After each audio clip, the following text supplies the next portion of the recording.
Bem-vindos! Eu sou Gustavo Klein e esse é o Releitura, um programa da Santa Cecília TV que a cada semana traz um bate-papo descontraído, mas cheio de conteúdo. O convidado de hoje, regente da Orquestra Sinfônica de Santos, Luiz Gustavo Petri. Guga, seja bem-vindo. Muito obrigado pelo convite. Você criou a Orquestra Sinfônica de Santos e é o regente desde a sua criação, né, 1995. Isso. Qual a importância que você vê numa cidade como Santos ter uma orquestra sinfônica? Ter uma orquestra sinfônica, manter uma orquestra sinfônica, significa que a cidade tem um interesse em que seu povo tenha acesso a um tipo de cultura que não é tão comum na mídia. Eu queria que você contasse um pouquinho da história da orquestra, como é que foi esse início? Bom, a história da orquestra, na verdade, ela começa antes, ela começa em 93. Em 93 havia uma outra orquestra aqui, uma orquestra que era mantida por uma organização privada, já existia há 40 anos, e o então prefeito Davi Capistrano, o então secretário de Cultura Edmur Mesquita, eles queriam arrumar um jeito de subvencionar essa orquestra, a prefeitura dar um valor para que ela pudesse crescer, que ela pudesse se desenvolver. E aí eu fui contatado, vim para cá, conversei, nós fizemos um projeto para que isso acontecesse, só que por razões burocráticas e de ordem técnica, né, a prefeitura não poderia dar a subvenção para aquela organização. Tinha umas questões fiscais. Não era você o regente ainda naquela ocasião? Não, eu fui chamado para essa nova fase, eu fui contratado durante um ano pela prefeitura para reger aquela orquestra. Né? Então, quem pagava o meu salário era a prefeitura, a orquestra existia, e durante esse tempo a gente tentou achar um jeito de subvencionar essa orquestra. Só que legalmente não dava, tinha entraves, tinha uma série de coisas fiscais, de coisas que impediam a prefeitura de fazer isso. Aí eu, o Edmur e o Davi tivemos a ideia de criar a Orquestra Municipal. Então começamos a fazer o projeto de lei, que entre 93 e 94, essa lei foi promulgada, e aí começamos a trabalhar no concurso. O primeiro concurso foi feito no começo de 95, e o primeiro concerto, com 16 músicos apenas, foi feito no Teatro Brás Cubas em julho de 1995. Você lembra qual foi o programa desse primeiro concerto? Lembro basicamente. Tinha uma peça composta por Gil Nuno Vaz, para a ocasião, para a formação da orquestra exatamente que eu tinha, que era uma orquestra ainda pela metade. Eu fiz um octeto de Beethoven, eu fiz uma serenata de Dvorak, que usava a maioria dos músicos que eu tinha contratado, usava todos os músicos que eu tinha contratado, mas eu tive que chamar umas pessoas ou outras para poder completar um grupo para fazer. Foi um concerto de música de câmara. Logo depois nós fizemos o segundo concurso e aí conseguimos completar a orquestra. Aí já teve o concerto número 1 de Beethoven e a sinfonia, se não me engano, foi a Pastoral. E o pianista foi o Antônio Eduardo, que é daqui da cidade. Isso foi também em 95. Isso é uma característica da orquestra também, né? É dar espaço para compositores aqui da cidade. Né? Sim, a gente fez bastante coisa, a gente já fez mais. Hoje está mais complicado, mas a gente já foi, chegou a organizar o Festival Música Nova. A gente fazia parte da direção do festival durante 8 ou 9 anos. E aí a gente fazia muita coisa. Do Gilberto, né, especialmente daqui, tinha o Gil, tinha o Roberto, tem uma série de pessoas daqui que a gente fez algumas coisas. Mas foi uma época que o festival estava mais ativo, né, e aqui em Santos. Depois ele saiu de Santos, aí dificultou. Tua relação com o Gilberto deve ser muito forte, né? A gente entra no teu site oficial, tem uma frase do Gilberto Mendes logo ali na... O Gilberto me conheceu, eu conheci o Gilberto quando eu tinha 6, 7 anos de idade. Eu morava aqui nessa época. A minha mãe, ela cantava no Madrigal Ars Viva e eu frequentava, né, os ensaios. Aí, lá que eu conheci todo o pessoal daqui, né, o Gil, o Roberto Martins, o Gil Nuno Vaz, o Roberto Martins, o Gilberto, que tinham esse núcleo de compositores e que faziam uma atividade musical bastante importante aqui. E eu convivi com eles desde que eu era pequenininho. Então, o Gilberto, eu acompanhei ele enquanto eu estava aqui, tinha toda essa relação. Eu comecei a estudar músicas muito cedo, comecei a estudar com 6, 7 anos. E quando eu fui para a USP, ele era professor lá. Né? Então a gente teve um contato lá próximo também. E depois que eu fiquei em São Paulo, eu sempre continuei fazendo. Depois que a orquestra foi criada, então voltou uma relação muito forte mesmo, assim, eu fiz muita coisa dele, todas as coisas que eu pude fazer aqui eu fiz. Durante um tempo nós fomos parceiros na direção do festival, né? A gente conseguiu fazer umas coisas interessantes. Então é uma pessoa muito importante na minha vida musical. Música nova não era exatamente uma música feita para ser popular, né? Não era uma música... Como é que você via isso? Depende, porque assim, o que acontecia era sempre o terreno da experimentação em qualquer arte, ela pode provocar reações diferentes, até gente que gosta, gente que não gosta, porque justamente são novidades, são experiências. Quando as pessoas falam, mas a música antiga era mais legal, eu falo, não, na época que os compositores que a gente toca hoje tocavam, muitos deles foram vaiados, foram criticados, né, pelas ideias novas, pelo jeito de se escrever. E a música contemporânea, quer dizer, a música que é feita atualmente, ela tem vários caminhos. Tem gente que faz a linha mais tradicional, tem gente que provoca mais. E aí isso depende um pouco da reação. Não é uma coisa não é que ela é feita para agradar, não. Elas são experiências que pretendem agradar. Então você ouve aquela música da década de 70 e 80, que quando esse festival começou, toda aquela experimentação de sons. Hoje, quando você assiste um filme, né, você tem efeitos e tem coisas que são usadas, que foram criadas naquela época, todo mundo reclamava, hoje são normais. Você ouve num filme de terror, você ouve certos efeitos que foram inventados por essas pessoas que foram criticadas na década de 70. Hoje se usa a técnica que eles criaram, né? Então, Me lembro de em alguns concertos de música nova, me senti exatamente assim, um filme de suspense. Pois é, então tem umas coisas que são emoções diferentes, eles provocam coisas diferentes. E claro, fica aquilo que funciona. Todas as épocas, a gente ouve, fala, não, a época do Mozart. O Mozart tinha 900 mil compositores, e a gente ouve, sei lá, uns 20, 30. Todos os outros a gente não ouve mais, porque a música não ficou. E a música dessas figuras ficaram. Então tem uma impressão que antigamente tinha mais música boa do que... Não, tinha tanto quanto. As boas é que a gente faz até hoje, né? Verdade. A orquestra chega a 2018 com casa cheia, concertos lotados, até fila de espera para conseguir entrar aqui. Fruto, inclusive, desse trabalho de formação de público, né? Sim. É uma das grandes conquistas da orquestra? Eu acho que sim. Eu acho que todo grupo artístico especialmente que é financiado pelo dinheiro público, ele tem a obrigação de devolver para a população um serviço. Então, a gente é uma orquestra profissional, então nossa vocação, nossa prioridade é a execução de concertos, execução de espetáculos.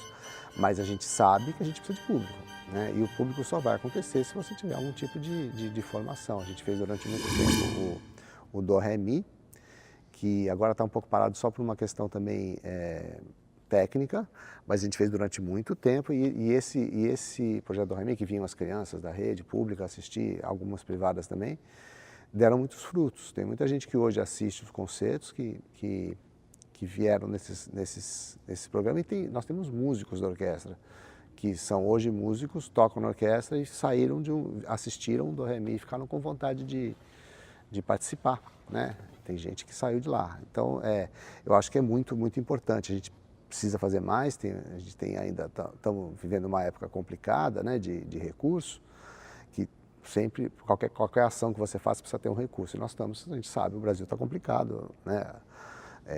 Os recursos estão curtos, isso dificulta um pouco o nosso trabalho, inclusive nesse sentido.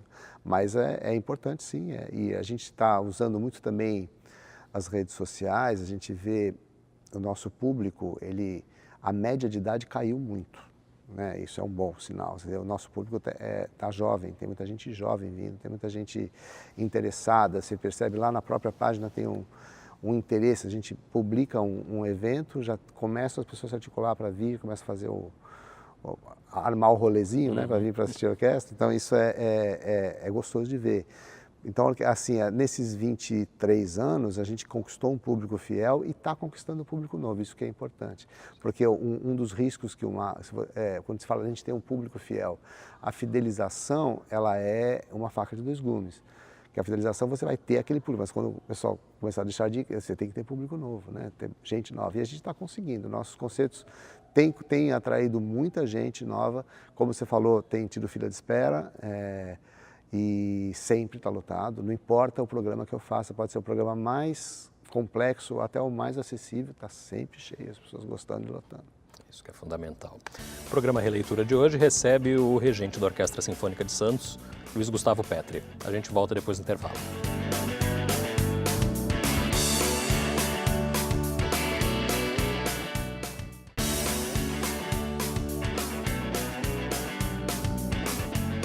Estamos de volta com Releitura, que hoje recebe o regente da Orquestra Sinfônica de Santos, Luiz Gustavo Petri.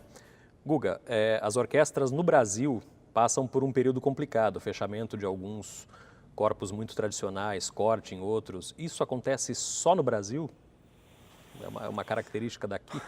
Olha, no momento que eu saiba, sim, né? Houve uma crise na Europa em 2008, 2009, que teve um problema, porque lá o financiamento não é só público, né? Também é privado bastante. Teve uma crise mundial da economia também, e ali houve alguns problemas que eles contornaram. Hoje em dia está todo mundo muito bem, está todo mundo funcionando. E aqui nós estamos passando uma situação parecida, né? Existe uma crise econômica, existe uma crise política, existe uma crise institucional. A cultura, ela sempre foi vista como uma vilã, né? Você acaba tendo uma manipulação bastante forte da informação. Não, nós falamos, não, estamos tirando dinheiro da cultura para dar para a saúde ou para a educação. E isso é uma manipulação, porque o orçamento que a saúde e a educação têm são pelo menos 20 ou 30 vezes maiores que o da cultura. Então, tirar 30% ou 40% da cultura para dar para a saúde e educação acaba com a cultura e não resolve o problema de saúde e educação. Isso foi muito manipulado, foi muito assim, usado como justificativa para cortes, que para mim nunca me convenceram que era um problema exclusivamente econômico. Então existe sim, existe uma vilanização, teve também com uma série de escândalos que teve na área cultural, que vilanizou um pouco o artista. Eu ia te perguntar disso, a participação de organizações sociais e de fundações, ela tem exemplos muito positivos. Sim, e na verdade, Gustavo, a gente esbarra na mesma situação. O problema não é o tipo, se é OS ou se é fundação, o que for. O problema são as pessoas. Se você tem gente corrupta, você vai ter corrupção onde você quiser. Não é a organização que vai ou a forma da organização que vai impedir. Eu acredito nisso. E a OS, ela veio numa época no final dos anos 90, né, a virada do século, como uma maneira de você agilizar a burocracia para a arte. Porque assim, eu penso que a gente tem um problema sério no Brasil, que é como você usar o dinheiro público para a cultura. É uma questão bastante complexa, que é uma discussão bastante profunda que é feita, mas que não se chegou à conclusão, que você tem, por exemplo, você tem regras muito específicas para a saúde e educação, porque são coisas muito importantes, com certeza, e o dinheiro tem que ser muito bem administrado. Na cultura também tem que ser, só que existe uma especificidade do produto, do artista, que não se encaixa muito bem na legislação. Então sempre são feitas gambiarras ou são feitas maneiras de se tentar resolver para agilizar. Por exemplo, se você vai contratar um solista, vamos dizer que no caso, você vai contratar uma empresa para consertar a tua cadeira, você vai ter que fazer uma licitação. Agora um solista vai fazer uma licitação de solistas, você vai fazer um chamamento, aí o solista vai. Subjetivo, né? É muito subjetivo. E qualquer tipo de escolha que você faça, você pode ser interpretado de milhões de maneiras. Esse cara é amigo dele, ou esse cara não sei o que, mas você não, tem um currículo. Sim, tem um currículo, mas quem que analisa esse currículo? Então é uma situação que a OS e a Fundação teriam uma autonomia maior para se resolver isso. Né? Você tem uma autonomia de direção, você tem um diretor artístico que resolve o que vai ser feito, né? Seja o dinheiro público ou seja o dinheiro privado. Só que, né, aconteceram muitos problemas de gestão mesmo, de administração de dinheiro, e só que como eu sempre falo, eu não acredito isso à OS em si, ou ao tipo de a fundação, não é a OS a fundação que trouxe problema. Quem traz problema são as pessoas. São as pessoas. E se elas estiverem dentro do serviço público, vão ser também. A gente sabe disso que está acontecendo no Brasil. Não garante, ninguém garante, nenhuma organização garante 100% que a corrupção não vai existir. Então depende muito da fiscalização, depende de um tipo de ação que a gente precisa crescer muito ainda em cima disso. Então eu não sou assim, a UES estragou? Não acho que sim, não. Eu acho que ela trouxe inclusive muitos benefícios, justamente nessa coisa da agilização da produção de um espetáculo. Né? Em relação à contratação, eu tenho já fui mais fã, hoje já não sou tanto, a contratação dos músicos, né? Dos funcionários. Isso já mudei bastante de opinião em relação a isso. Mas em relação à produção cultural, eu acho que não tem dúvida que você ficar vinculado exclusivamente ao poder público é muito difícil de você fazer direito. Uhum. A orquestra daqui de Santos ainda está em busca do modelo ideal, né? Não é só a orquestra de Santos. Discutiu, sim. Assim, a gente tem vários modelos de orquestra e vários modelos. No Brasil inteiro tem milhares de orquestras e cada uma com a sua maneira, a solução. A coisa de ela ser uma lei, né, ela ser um corpo estável municipal, dá uma certa garantia, né? Depende muito da administração, mas dá uma certa garantia. E o que os músicos estavam querendo hoje é um concurso público. Né? Existe aquela questão assim, mas você é contra concurso público? Eu não sou contra concurso público, eu não sou contra concurso nenhum. Para mim, o músico tem que ser contratado, que faça um contrato para que ele faça os concertos, que ele receba, que ele tenha os direitos trabalhistas, tudo ele tem que fazer. A forma vai depender da gestão.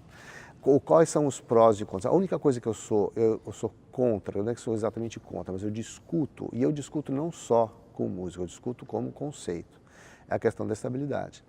Né? Assim, eu não acho que você tem que manter alguém simplesmente porque essa pessoa entrou. Se a pessoa para de trabalhar, ou se a pessoa começa a criar um tipo de problema, ela tem que poder ser punida, existe. Você tem como mandar alguém embora que não está fazendo dentro do serviço, mas é um processo demorado, é um processo que para mim prejudica, é a minha opinião. Então eu não sou contra a pessoa ser contratada, eu sou contra uma estabilidade por si só. Se a pessoa está dentro, acabou. Mas isso eu sou contra na orquestra, em qualquer outra composição. Eu acho que a estabilidade foi criada por uma proteção contra a política, né? A política brincar com os funcionários. Porém, ela criou também um monte de monstrinho, um monte de gente que vai atrás da estabilidade. E isso para o corpo artístico é complicado. Tem casos de orquestras que tem músicos que não tocam mais. Mas eles não podem, inclusive, ser transferidos. Eles têm que continuar na orquestra. Isso, para mim, é um erro de gestão. Agora, tem que corrigir. Eu não acho que tem que ser feito... o cotovelo da UES... Naquela época eu até achava que era uma solução para isso, mas não resolveu. Criou outro tipo de problema. Não resolveu. Isso foi há 15 anos, né? Então, por enquanto, quer dizer, eu acho que a contratação através do concurso é o jeito mais seguro da orquestra não acabar. Mas eu discordo a única coisa que eu discordo é da estabilidade. Eu acho que a pessoa tem que se manter o seu trabalho bem feito, como isso é em qualquer lugar do mundo. As orquestras não têm estabilidade, não é do mundo, não existe isso. Só que aqui no Brasil não tem muita forma de contratação que você fala assim, não, resolveu. Então você vê, aconteceram muitos problemas e por causa desse cotovelo, né, de você poder contratar através de concurso, mas um contrato por CLT, um contrato por tempo determinado, que para mim faz mais sentido. Mas no momento a gente não tem essa opção e eu acho que o concurso público acaba sendo a opção mais correta. Nós estamos conversando aqui com o Luiz Gustavo Petri, regente da Orquestra Sinfônica de Santos. Depois do intervalo, o último bloco do programa.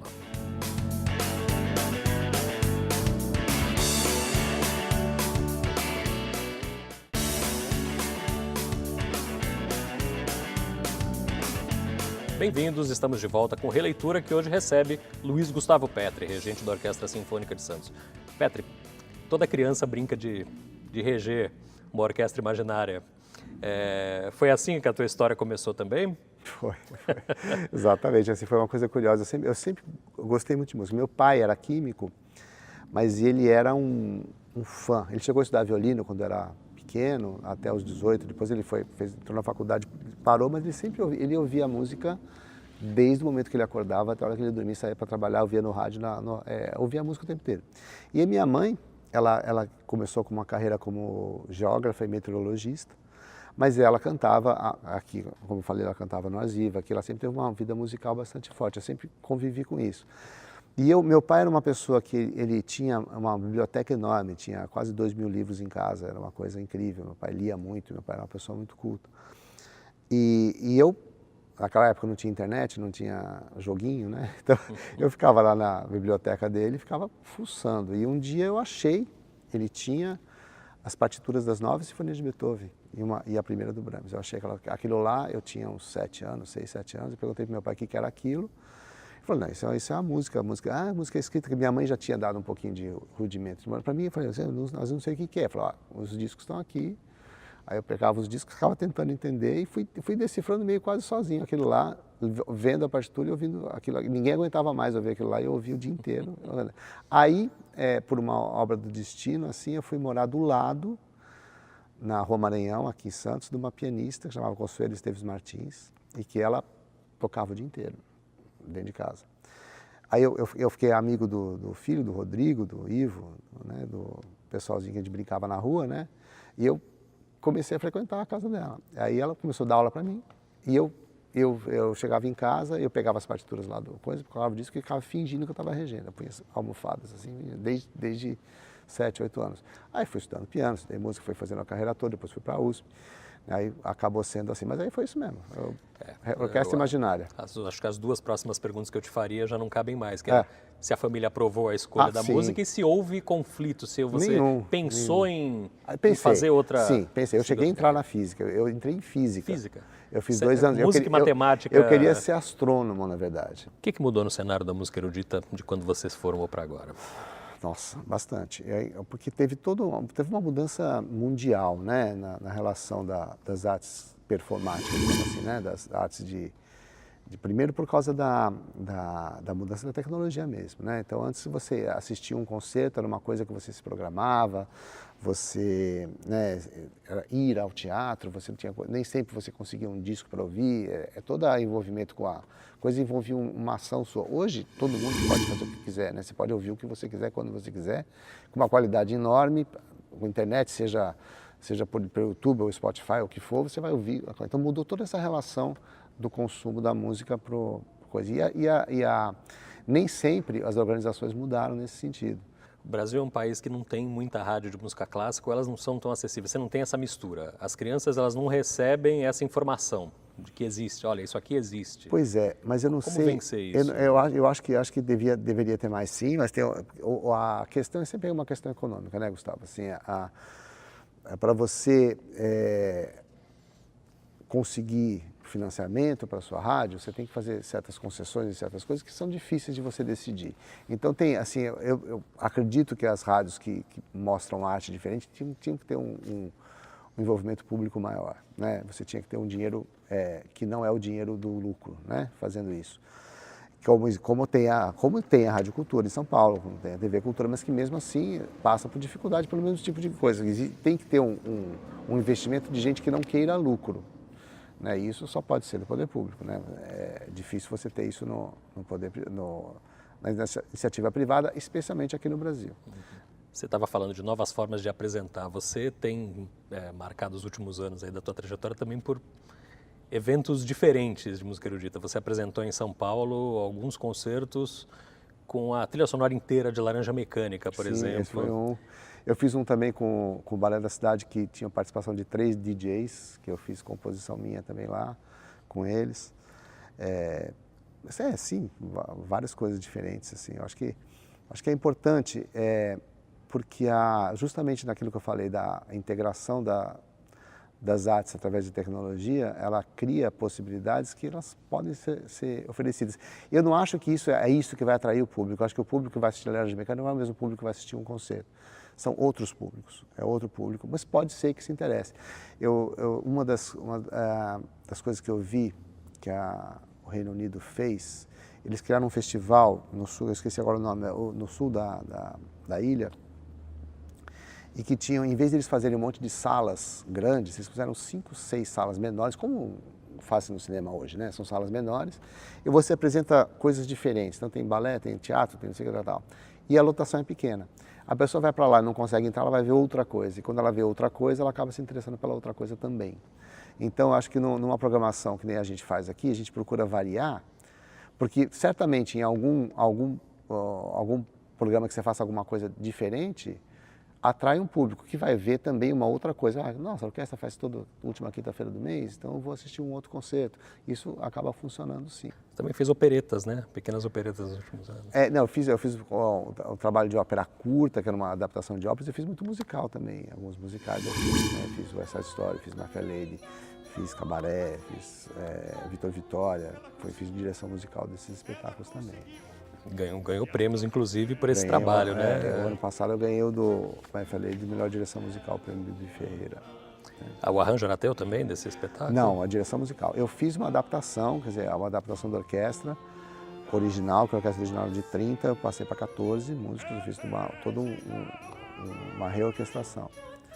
Mas não são arranjos, né? Porque os arranjos originais eu não tive, eu só fiz uma...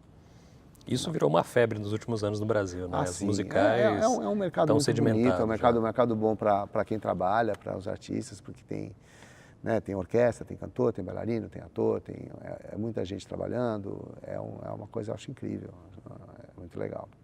Vamos para um bate-bola rápido aqui para encerrar. Pois não. Um compositor clássico. Isso é difícil, mas sei lá, Debussy. E um compositor popular. Caetano Veloso. Uma música. Gustavo, uma música. Sei lá, La Mer, Debussy. Um filme. Filme. Amélie Poulain.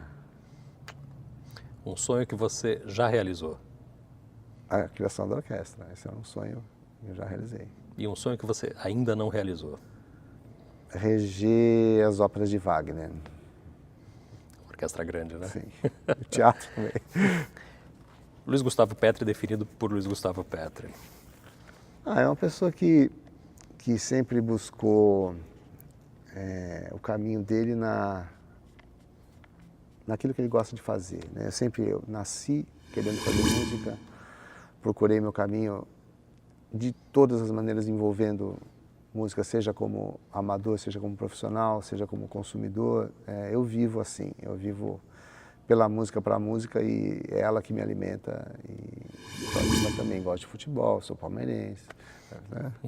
Gosto de futebol, gosto de boteco, gosto das coisas normais da vida, mas a música é a que me alimenta, que me norteia, que me emociona, que me faz viver mesmo. E se você me permite, com muito sucesso e com muita competência. É uma honra ter você obrigado. à frente aqui da nossa Muito orquestra. obrigado. Foi uma honra te receber Eu que aqui agradeço nessa edição o convite. do Releitura. Eu que agradeço o convite e estarei sempre aqui quando você quiser. Agradeço. Termina aqui mais essa edição do Releitura, que hoje recebeu o Luiz Gustavo Petri, regente da Orquestra Sinfônica de Santos. A gente se vê na semana que vem. Até lá.